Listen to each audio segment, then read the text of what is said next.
Hi folks, this is Sam from Coastal Angler Magazine Charleston. Today we are in our kayaks and on the water with Chris Tweedy from Topwater Charters. Today Chris is going to show us how to fish the grass line on the Intracoastal waterway. Now if you look at that grass line on the waterway, it looks the same from one end to the other, but there are many subtleties. And Chris is going to show us how to catch fish in that grass line. So we're going to let Chris take it away, and I know you're going to enjoy this video. The fish are right in that sparse grass in the front there. And what there is a drop off in front of that. Fish hide in the grass from the dolphins because they'll come through here easy. But what I like to do is land it in the grass, and the jig head lets it swim through it. So I try to make some commotion in the grass like it's a startled bait fish and then work it. But the fish are basically holding in that 3 to 5 feet gap off the bank. For the grass, the jig head works perfectly for it. You just kind of swim it through, make some commotion, and then let it drop. Yeah, we're close to high tide. There's not a lot of places to run that's not up in the grass.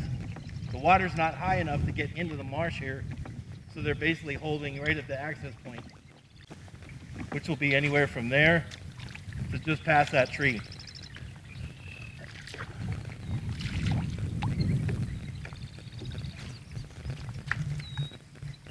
So what I want to do is tease it right out of the grass and then let it do a slow decline, and they'll usually hit it on the bottom.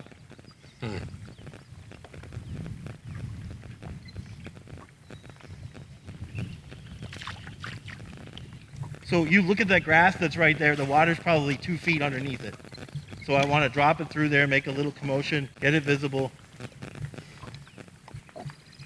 and let it work its way to the bottom.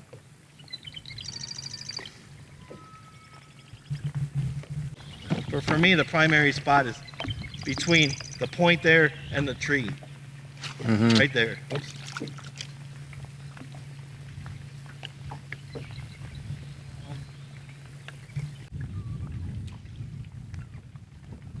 So letting it drop is the key. A lot of people just shut their bail as soon as the cast hits the water. Big mistake, because it's going to drift at an angle closer to you, and you're going to miss the best part of the drop. Other bump. They're there. They're just being lazy about it.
Just like that. Where the grass is greener, where you can see the mud earlier than other spots, where the grass is sparse like this, they're going to attract fish and bait for different reasons. And ultimately, the fish are going to be there because there's forage and there's safety, whether they're at the top or the bottom of the food chain. So when I see little dips and cuts and coves and things like this along the bank line, I'm going to assume that there's a hard bank with a drop off there, and there's either shell on the bottom or some kind of surface that's going to attract and hold shrimp and little minnows and bait fish. So a dip in a bank, even though it's only 25, 30 yards wide, is a little depression in there that fish can hold down in a little hole and hide and be safe, whether they're bait fish or redfish. Because the dolphin will cruise along this bank as close to it as they can. They'll be right where I am now, but there may be safety right there.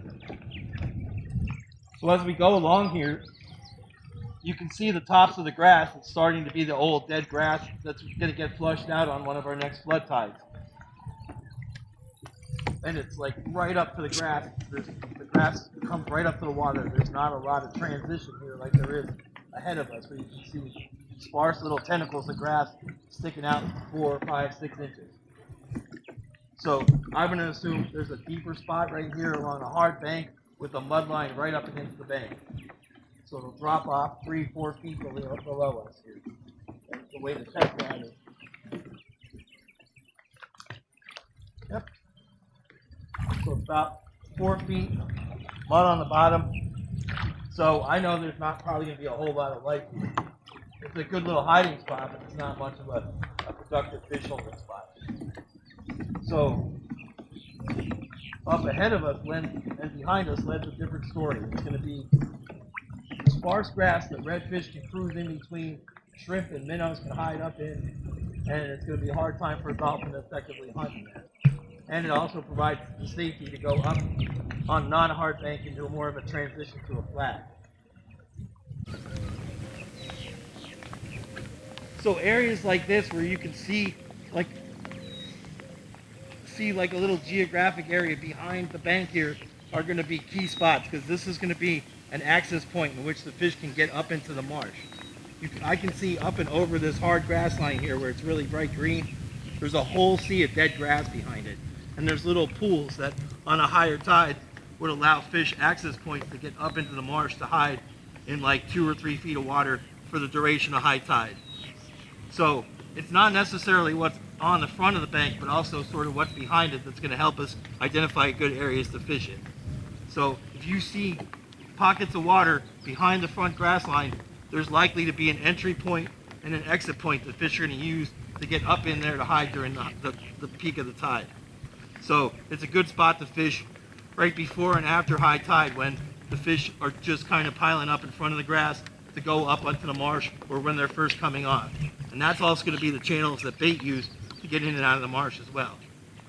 To see how this bank, which appears basically like a straight line when you're running out 100, 200 yards off into the waterway, it looks like it's straight, but honestly, if you look ahead, you can see there's a big crescent shape of about 25 or 50 yards in which the bank curves around. So what we're going to assume is that the bank line itself continues pretty much straight from point A to point B, and that the area to the left of it on the inside of that crescent is going to be a good area for fish to hold at high water, so that they can, 1, be protected, 2, so they can feed, and 3, it'll give them an access point in which to get up onto this big flat to our left here. So I'm going to, at high tide, target areas like this because it provides a safe little pocket in which the fish can roam, feed, and move around, as well as provide them quick access to deep water or the marsh to get away from predators. And the particular points at which I'm going to target along this are going to be dependent on the tide. On the incoming tide, I'm going to usually fish the side of the pocket that's going to be closest to the way the current's coming from, and vice versa on the falling tide. Where you can see sparse sections of grass up ahead here are going to be great areas for fish to stage between that sparse grass line and the bank behind them, because it gives them room to roam around, look for food, as well as provide safety from predators. And I keep saying like safety from predators. But it just provides a natural, attractive area when it's not a flood tide for fish to kind of get on a small flat that's probably too shallow for dolphins to effectively hunt. I'm not saying they're not going to pull a fish or two off it, but as far as safety goes, it's one of the better spots they can choose to be. So at the end of the day, the best advice I can give you for finding places along the Intracoastal Waterway to target is to think of it like it is. It's just a giant marine highway, and it's very much like driving down the interstate, where there's going to be miles and miles of similarly looking terrain, but then you're going to find a rest stop, a truck stop, a gas station, somewhere you can stop, refuel, take a break. Fish are the same way. These little pockets and flats that appear in side creeks along the Intracoastal are going to provide like an oasis or a rest stop where the fish can seek refuge during the times of the tide when it's accessible to them. So if you just kind of think of it like it's a highway and you look for areas where you can get food, gas, and a break, it's going to apply the same way in nature. So good luck out there. And stay tuned for the next report when we'll focus on what to look for at low tide in terms of helping you scout the new areas to fish.